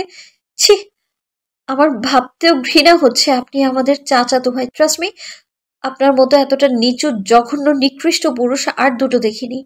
আমার চোখে দেখা সেরা ঘৃণিত পুরুষ আপনি। উপ, সরি। এমন কাজ কোনো পুরুষদের নয়, বরং কাপুরুষদের হয়। কথাগুলো বলে পাশে থুতু ফেলল অরি। সেটা দেখে দুহাত মুষ্টিবদ্ধ করে চোখ বন্ধ করলো লিওয়ান। অরি আর সময় নষ্ট না করে ড্রাইভারকে কল দিয়ে গাড়ি সামনের দিকে নিয়ে আসতে বলল। কিছুক্ষণের মধ্যে নিজেদের গাড়ি সেখানে উপস্থিত হলে ড্রাইভারের সাহায্যে বোনকে গাড়িতে উঠিয়ে নেয়। নিজেও পেছনে সিটে বসে সযত্নে বোনের মাথাটা কোলের উপর তুলে নিল। ড্রাইভার গাড়ি স্টার্ট দিতে অরি পাশের জানালার কাঁচ নামিয়ে মুখ বের করে লিওয়ানের দিকে তীক্ষ্ণ দৃষ্টি নিক্ষেপ করে বলল, দ্বিতীয়বারের মতো বেঁচে গেলেন, ভালো হন। সময় আছে এখনো, নয়তো বাকি জীবনটা জেলের চার দেয়ালের মাঝেই পার করতে হবে। So be careful mister Chowdhury. ও সরি মিস্টার হার্টলেস। পই পই করে তোমাকে বারণ করলাম, মেয়েদের একা বাহিরে ছাড়বে না।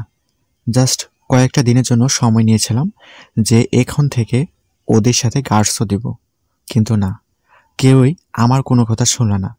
এখন টেনশনে মরতে হবে আমাকে। উফ, তোমাদের জ্বালায় ঠিক মতো বাঁচতে পারলাম না। ওইদিকে আরেক শকুন এসে হাজির, যে কোনো সময়ে হায়নাদের দলে হামলা করতে পারে। আর এইদিকে বাড়ির দুই মেয়ের কোনো খোঁজখবর নেই।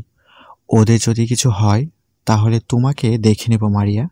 প্রাণপ্রিয় স্বামীর মুখে এহেন কথাবার্তা শুনে ভয়ে সিটিয়ে গেলেন মিসেস মারিয়ানা চৌধুরী। উনি এখন হাড়ে হাড়ে টের পাচ্ছেন কত বড় ভুল করেছে। কাচুমাচু হয়ে ড্রয়িং রুমের এক কোণায় দাঁড়িয়ে আছেন। বুঝতে বাকি নেই মহাশয় রেগে মেগে ঢোল হয়ে গেছেন। মিস্টার আরহাম চৌধুরী যখন জানতে পারলেন ওনার মেয়ে দুটো বাড়িতে নেই, তখন থেকেই বইয়ের উপরে চিল্লা ফাল্লা করছেন। সোহরাব মির্জাকেও ফোন দিয়ে জানিয়েছে খবরটা, কিন্তু এখন তাকেও ফোন দিয়ে পাচ্ছে না। এদিকে টেনশনে প্রেশার বেড়ে যাওয়ার উপক্রম। ধীরে ধীরে সময় অতিবাহিত হয়ে গেল। বাহিরের আবহাওয়া শান্ত হলেও ভিতরের আবহাওয়া গরম। ঘড়িতে জানান দিচ্ছে রাত এখন 11:35। মারিয়ানা চৌধুরী হাত কসলাতে কসলাতে হাঁসফাঁস করছে কিছু বলার জন্য, কিন্তু স্বামীর গম্ভীর মুখ দেখে কিছু বলার সাহস পাচ্ছেন না। মিস্টার আরহাম চৌধুরী বইয়ের দিকে কটমট করে তাকিয়ে কিছু বলতে যাবেন, ঠিক তখনই তাদের অপেক্ষার প্রহরের অবসান ঘটিয়ে কলিং বেল বেজে উঠল।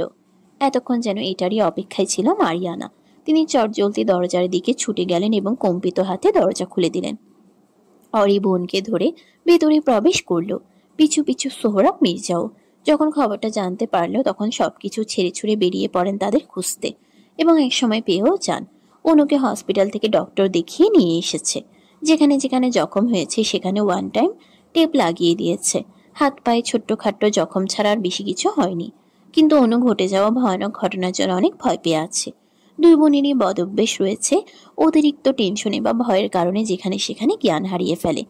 ঠিক তেমনই ওই জায়গাতেও অনু ভয়ে জ্ঞান হারায়। ভেবেছিল তার জীবনের সমাপ্তি ওখানেই, ওই নরপশুদের হাতে। এ কি, ছোট মামুনির কি হয়েছে? তাদের দেখে মিস্টার আরহাম চৌধুরী বসা থেকে তড়িঘড়ি করে উঠে এসে অনুকে এমন এলোমেলো অবস্থায় দেখে বিচলিত কণ্ঠে জিজ্ঞেস করলো। সেটা শুনে অরি ধীর কণ্ঠে বলল, তেমন কিছু না পাপা, জাস্ট ছোট্ট একটা অ্যাক্সিডেন্ট করেছে। ডাহা মিথ্যে কথা বলে আর চোখে সোহরাব মির্জার দিকে তাকায়। চিনি চোখ দুটো ছোট ছোট করে এদিকেই তাকিয়ে রয়েছেন।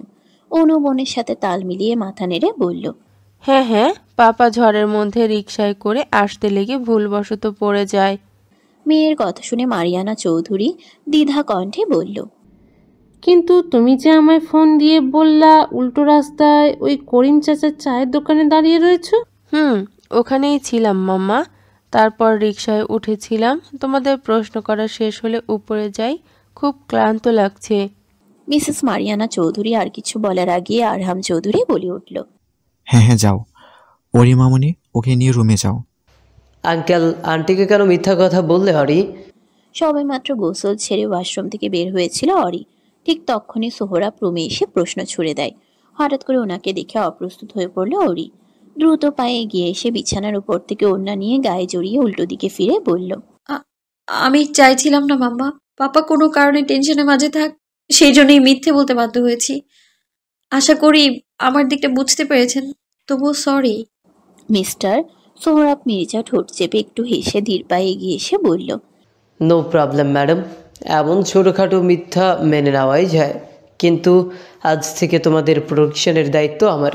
আই প্রমিস এমন ঘটনা আর রিপিট হবে না। অরি ফিরে তাকায়।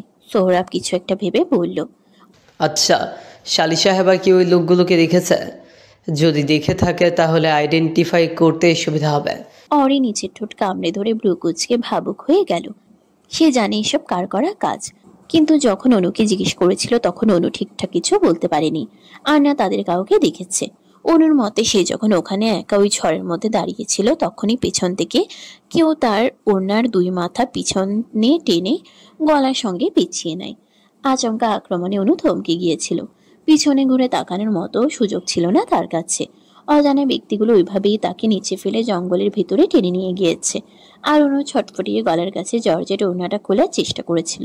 তার নিঃশ্বাস নিতেও কষ্ট হয়েছিল। এক পর্যায়ে তাকে যখন ধাক্কা মেরে ফেলে দেয় তখন একটি ইটের টুকরো লেগে কপালটা কেটে যায়। অনু ভয়ে গলা ফাটিয়ে চিৎকার করে উঠল, আবার তার মুখ চেপে ধরে পেছন থেকে। দস্তাদস্তির মাঝেও অনু কারো চেহারা দেখতে পায়নি, শুধু অনুভব করতে পেরেছিল সেখানে কয়েকজন উপস্থিত ছিল। এইসব শোনার পর অরি শিওর হয়ে যায় এই কুৎসিত ঘটনার পিছে কে রয়েছে। সে তো নিজের চোখেই সবটা দেখেছে, কিভাবে তার বোনকে অজ্ঞান করে তুলে নিয়ে যেতে চেয়েছিল। আর তারপর ছি, ভাবতেও গা গুলিয়ে উঠছে। কি হলো হঠাৎ করে, কি এত ভাবছ? কণ্ঠস্বরে কর্ণপাত হতেই ধ্যান ভাঙে যায় অরির। সে চমকে উঠে বলে, কই কিছু না। একটু থেমে আবার বলল, ও কারো চেহারা দেখতে পায়নি। আমার মনে হয় কোনো বখাটেদের কাজ। আপনি বরং ওর জন্য কিছু গার্লস ঠিক করুন। শুধু শালি সাহেবার জন্য নয়, তোমার জন্য গার্ডসদের ব্যবস্থা করব। অরি কপাল কুঁচকে বলল, কেন? বারে আর এক সপ্তাহ পর চৌধুরী থেকে মিসেস মির্জা হতে চলেছ। এর মধ্যে যদি কেউ আমার বউকে তুলে নিয়ে যায় তখন আমার কি হবে শুনি? এত দুশ্চিন্তার মধ্যেও হাসি পেল অরির। কোনো মতে হাসি চেপে রেখে এক ভ্রু নাচিয়ে বলে উঠল, দুনিয়ায় এত এত মেয়ে থাকতে আমাকেই কেন তুলে নিয়ে যাবে? হ্যাঁ? সোহরাব ভ্রু চুলকিয়ে একবার অরির আপাত মস্তক দেখে নিয়ে বিড়বিড় করে বলল, হয়তো জানো না তুমি ঠিক কতটা অ্যাট্রাকটিভ। তোমার মধ্যে এমন অদ্ভুত কিছু রয়েছে যা তোমাকে সবার চোখে আকর্ষণীয় করতে বাধ্য। অন্যরা ড্রিঙ্কস করলে মাতাল হয়, আর আমি তোমাকে দেখলেই মাতাল হই। এক কথায় যাকে বলে একদম নেশা ধরানোর মতো তুমি, যাকে শুধু ভালোবাসাটাই দেওয়া যায়। দেখতে দেখতে এক সপ্তাহ কেটে গিয়েছে। আজ চৌধুরী পরিবারের বড় মেয়ের বিবাহ। পুরো চৌধুরী ম্যানশন আজ আলোকিত, চারিদিকে ফুলে সজ্জিত। বিশাল ড্রয়িং রুমে মেহমানরা কিচকিচ করছে। মিস্টার আরহাম চৌধুরী প্রায় সব রিলেটিভদের দাওয়াত দিয়েছেন, কলিগ, বিজনেসে চেনা পরিচিতদেরও দিয়েছেন। আশেপাশে সবাইকে বলেছেন ওনার আদরের বড় মেয়ের বিবাহ বলে কথা। জমজমাটভাবে আয়োজন না করলে হয়, তিনি আজ এই বিয়েতে কোনো কমতি রাখেননি। বলা যায় সবার মুখে মুখে প্রশংসা। 3 দিন যাবৎ জাঁকজমকভাবে সবকিছু পালন করেছেন। ঢাকার সবচেয়ে বেস্ট মেহেদি আর্টিস্ট, মেকআপ আর্টিস্টদের হায়ার করেছেন। অরি এসব করতে নিষেধ করলেও তার পাপা কোনো কথাই শুনেনি। নিজের মন মতো একটি রুচিসম্মত বিয়ের আয়োজন করেছে। অরিকে কনের রূপে সাজানোর জন্য বিকেলে এসেছে মেকআপ আর্টিস্ট। এখন সন্ধ্যা হয়ে এসেছে। অরি রুমে তার কাজিন, বন্ধু মহলের সবাই উপস্থিত রয়েছে। তারা সবাই নানান রকম কথা বলে মজা করছে, মাঝে মধ্যে নতুন বউকে লজ্জাও দিচ্ছে। সাদা ধবধবে বিছানার মাঝখানে গোল হয়ে বসে আছে সদ্য বধূ বেশি সজ্জিত মিস আরিয়ানা চৌধুরী। পরনে টকটকে লাল, খয়েরি ও গোল্ডেন সুতোর কারুকাজের গর্জিয়াস জামদানির শাড়ি, লাল ওড়না মাথায় আটকানো রয়েছে, মেহেদি আঁকা দুহাত ভর্তি চুড়ি, গলায় স্বর্ণের গহনা, নাকে নথ, মুখে হালকা সাজ। সব মিলিয়ে আজ অরিকে অপ্সরার মতো লাগছে। তার রূপের আলোয় পুরো রুম আলোকিত হয়ে আছে। গাঢ় খয়েরি লিপস্টিক দেওয়া পাতলা ঠোঁটের কোণে এক চিলতে লজ্জা মাখা মিষ্টি হাসি ঝুলে রয়েছে। হাই মার ডালা রে, উফ, তোকে এক কথায় মারাত্মক লেভেলের সুন্দরী লাগছে। আই এম শিওর আজ তোর এসআই সাহেব তোকে দেখা মাত্রই জ্ঞান হারাবে বেবি। 32 পাটি দাঁত বের করে কথাগুলো বলল আরোহী। তার সঙ্গে তাল মিলিয়ে মিমও গদগদ হয়ে বলল, একেবারে ঠিক কথা। বিয়ের আসরে নতুন বধূকে কেউ বর রূপে থাকা আমাদের সাহসী এসআই স্যার বেহুশ। দারুণ কেমিস্ট্রি। মিমের কথা শুনে ঘরভর্তি সবাই হো হো করে হেসে উঠল। অরি চোখ পাকিয়ে তাকায়, কিন্তু সেদিকে পাত্তা না দিয়ে মুখ ভেঙচি কাটল। অরি সবার কথায় মুচকি মুচকি হাসছে। তার মাঝে আজ অন্যরকম একটা ফিল পাচ্ছে, ভয়, লজ্জা, আনন্দ, ভালোবাসার মানুষটিকে পাওয়ার পূর্ণতা, সবকিছু মিলিয়ে অদ্ভুত অনুভূতি হচ্ছে। মনে মনে অনেক ভালো লাগা কাজ করছে, আবার লজ্জাও পাচ্ছে। নিজেকে অজান্তেই ভাগ্যবতী মনে হচ্ছে। এসআই সাহেবের মতো জীবনসঙ্গী পাওয়াটাও ভাগ্যের বিষয়। আর আজ সে ওই লোকটাকে নিজের করে নিবে, খুবই একান্ত। তাদের মধ্যে সব অদৃশ্য দেয়াল ভেঙে যাবে আজ, নিজেদের অস্তিত্ব এক হবে। আমি আপনি থেকে আমরা হয়ে উঠবে। আজকে তার ভালোবাসার মানুষটি সারা জীবনের জন্য ব্যক্তিগত পুরুষ হয়ে যাবে। এসব ভাবতেই পুরো শরীর শিহরিত হয়ে উঠল। অরির ফর্সা দু গালে আভা ফুটে উঠল। রীতিমতো লজ্জায় সে কাঁপছে। নিজেকেই নিজে প্রশ্ন করে, আশ্চর্য, আজ আমি এত লজ্জা কেন পাচ্ছি? ওয়াই?